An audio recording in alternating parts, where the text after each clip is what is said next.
બેયમાં એક માનું તમે કેમિકલ છે, પણ આ બે ભાઈ નાય છે. હવે કોણ મેલ કાપે છે તમારે જોવાનું છે.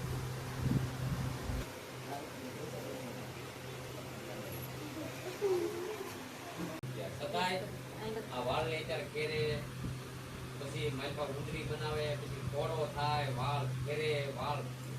હેલો યુટ્યુબ ફેમિલી, જય માતાજી, જય દ્વારકાધીશ. તો હું જાઉં છું અત્યારે કંઈક આરસીએમની મિટિંગ છે ને એમાં જાઉં છું. તો મને એમાં કાંઈ ખબર નથી પડતી ગાઈસ. પેલા કહી દઉં છું, મને એમાં કાંઈ ખબર નથી પડતી. હું તો ખાલી જાઉં છું. નથી એક અમારા બેનપણી છે ને પ્લોટમાંથી, એનો ફોન આવ્યો છે કે ગાય અમારે ઘરે આરસીએમની મિટિંગ ભરવાની છે, તો તું ઘડીક વાર આવી નહીં એમ. તો હું અને અમારા સેદલબેન જાય છે, તો હું છે ને સેદલબેનની વાટે ઊભી છું. એ આમ ઘરે છે, હજી આવ્યા નથી, તો હું એની વાટે છું. તો એમાં શું હોય તો ખબર નથી. તો હવે ના જઈને ખબર પડે કે આરસીએમની મિટિંગમાં શું હોય એમ. તો હવે ફટાફટ જાય. સવારે 9 વાગે દુકાને આવે અને માવો ખાઈ બેસી અને પછી કઈ વાત ન કરે. હું હાલો હવે આપણે છુટકારો થજો, આપણે આને પીડા હતા એક વખત લઈ લીધું, હવે તો કઈ નહીં. એક અઠવાડિયા પછી એને મને પૂછ્યું કે આ ઘરે વાપરવાથી કઈ ફાયદો ઘરે કોઈને પરિવારમાં તો એવું પૂછ્યું. મેં કોઈને પૂછ્યું નથી ભાઈ. હું સાંજે પૂછી લે, સવારે તમને કહી દે. તમે સાંજે પહેલા તમામ એક વ્યક્તિએ પહેલી વાર ખાયું હોય. રોયલ્ટી એટલે એવી વસ્તુ છે કે તમે હાજર હો કે ન હો, તમે કામે જાવ કે ન હોય, તમારી આવક શરૂ થઈ. એવી રીતની રોયલ્ટીનો મને પ્લાન એકદમ જાસ્તી મારા મગજમાં રોયલ્ટી મૂકી હતી. પણ મારો પોતાનો ધંધો હતો, 25-30 હજારની મહિનાની મારી જે નફાની આવક હતી મારી દુકાનમાંથી, હું આમાં પૂરતો સમય નહોતો આપી શકતો. પણ મારા પરિવારની અંદર આ પ્રોડક્ટ વાપરવાથી ફાયદો જો એટલે મેં મારા સગાવાલાને, મારા મિત્રોને, જે કાંઈ સંબંધી છે અને બધાને વાત કરવાની શરૂઆત કરી. કોઈએ માયના, કોઈ નો માયના, કોઈ એમ કીધું કોઈ હું આ એરું પકડવાના ધંધા શરૂ કર્યા. એવી રીતે અમુકે મને નેગેટિવ કર્યો.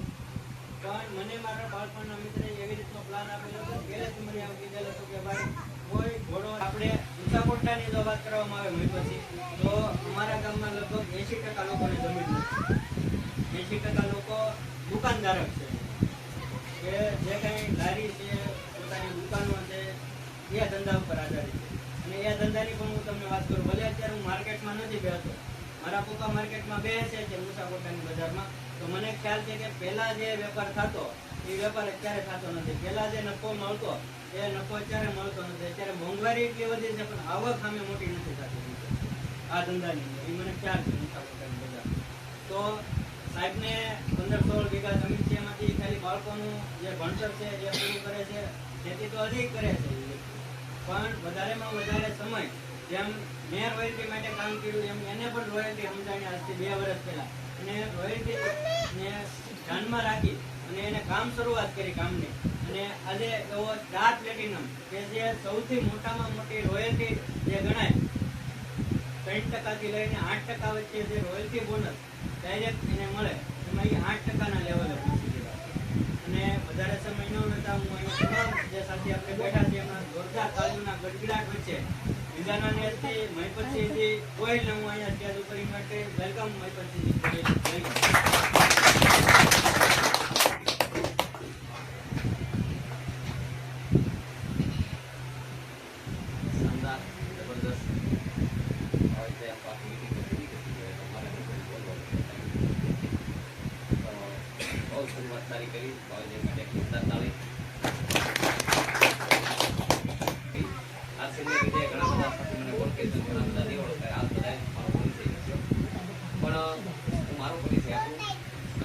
તો આપી દીધો, પણ મારું નામ ગોવિંદ ગામ બીજાના ને જે કીધું એમ કે 580માં વિશ્વનું જે સૌથી નાનું બીજાને સ્ટેપો આરસીએમ તો અહીંયા તમને સમજાઈ જાય. બાકી આરસીએમમાં કોઈ નવીન કાંઈ છે જ નહીં. આરસીએમ એટલે આપણું ઘરનું કરિયાણું, બરાબર. જે ડિસ્ટ્રીબ્યુટર છે એના કદાચ પ્લાન જોયો હોય છે. બાકી આમાં બીજું નવીન કાંઈ છે નહીં. અહીંયા તમે ખાલી 15 થી 20 મિનિટ જોવો ને એટલે તમને એમ થાય કે આરસીએમ કોઈ માટે નથી, આરસીએમ આપણો પોતા માટે, બરાબર. હવે આ તમારું કોટડા છે, બરાબર. બાપુ સાચી વાત કે ખોટી વાત? સાચી વાત. હવે આ એડવર્ટાઈઝ આપે, હવે આવો એડવર્ટાઈઝ આપે એમાં કઈ ખાસું હોય તો આપણે માન્ય કરી. બધાને ખબર છે કે કેવી એડવર્ટાઈઝ હોય કે એ સૂર્યાબેન લક્ષ સાબુથી નાતા હોય, બાથરૂમમાંથી બહાર નીકળે તો ફૂલડા વેરાતા હોય પાછા. તમને કેમ લાગી લક્ષ સાબુ નાતા છે? નાતા હોય નો નાતા, એના પુત્ર એનાથી નો નાતા હોય ભાઈ. તો એક ખાલી પૈસા કમાવા માટે એવી એડવર્ટાઈઝ આપે કે ભાઈ માણસો પાસે પૈસા લેવા.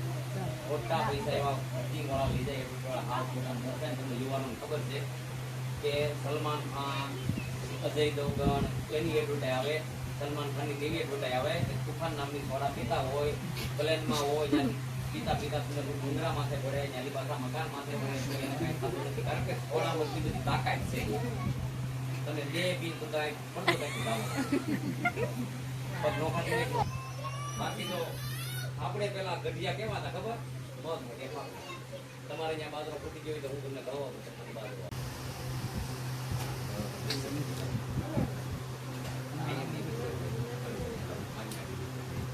કોઈ જેવું ન લાગે તો સારું છું.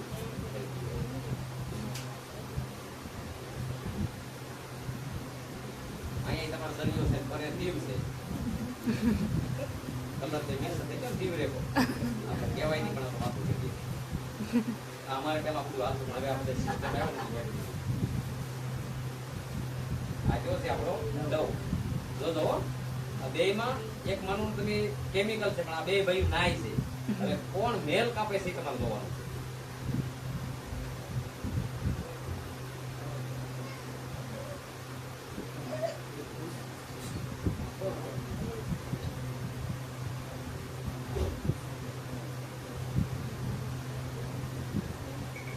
આપણો આરસીએમ માં આપું છે. તો એમાં માર્લી સરફી થઈ પકડે ગઈ જો ઓલામાં કેવા કતપડા નીકળતા હતા અને આમાં શું થાય છે ખબર? ઉભો થાય છે. આમાં કોઈ વેજીટેરિયન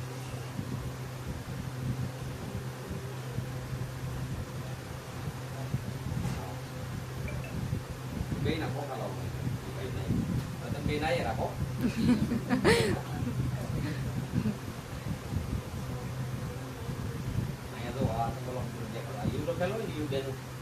આ વિદેશની બનાવટી આપણા દેશની બનાવટી હોય છે. આ 80 રૂપિયા સદાય આમાં માંસાહારી હોય માલની સબ્જી નાખે કારખાના ભીડિયા થશે સદાય કેવું છે માછી. આનાથી તમને કેન્સર થાય, સામાન્ય દર્દ થાય, કેન્સર થાય. તમે નાના બાળક નવરાવી ન હોય તો શું કામ ખબર કે કોઈ પણ બાળકનો જન્મ હોય ને એટલે ડોક્ટરની સ્થિતિમાં લખી દે કે બેબી સોપ આપણું તમે લઈ આવો. એ 45 ગ્રામ 90 રૂપિયાનો આવે. આપણો 40 રૂપિયાનો 100 ગ્રામ છે. 45 ગ્રામ 90 રૂપિયાનો હવે આપણો 40 રૂપિયાનો 100 ગ્રામ છે. બેબી સોપ ને બાબા સોપ બધું ખબર કે આમાં કઈ છે જ નહીં. આમાં શું છે નાખેલું? મધ, દૂધ અને વનસ્પતિનો અર્થ નાખેલું છે. આમાં કોઈ કેમિકલ છે નહીં.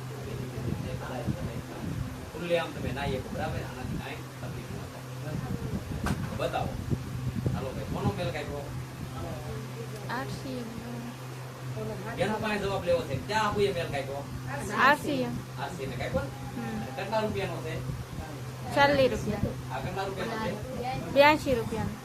ડબલ પૈસા, ડબલ 27 રૂપિયા માંગે. 27 રૂપિયા માંગે. સરસ. પેલા હું છે ને આ બી વસ્તુને યુઝ કરું છું.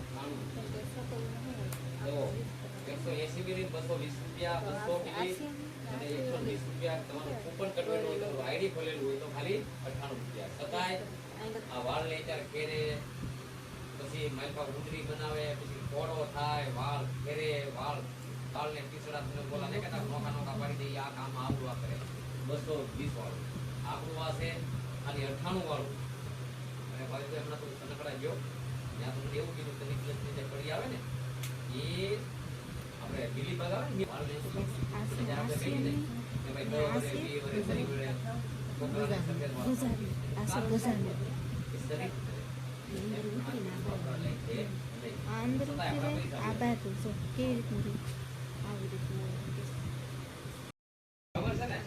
વાપરવાથી સન્માન નહીં મળે. બાકી પૈસા દેતા સન્માન નથી મળતું હો. પૈસા દેતા સન્માન શું કરાય?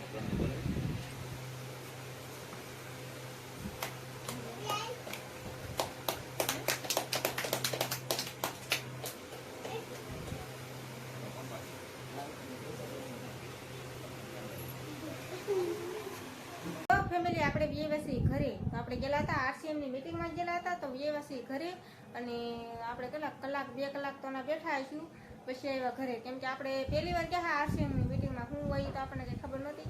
તો આપણે પહેલે વહેલા ગયા અને સમજ્યા બધું સમજાવતા હા કે આરસીએમની વસ્તુ સસ્તી આવે, સારી આવે ને આપણે આ દુકાનની અત્યારે બહાર વસ્તુ લાવીએ છીએ તો એ ઘણી આપણે આમ બહુ મોંઘી હોય અને ખરાબ પણ હોય તો એ રીતનું હોય તો એ રીતનું બધું આપણે આમ સમજાવતા હતા. આપણે આજે આખો વિડીયો આરસીએમનો ઉતારેલો છે તો આપણે આજે આખો વિડીયો આરસીએમનો વિડીયો મૂકવાનો છે.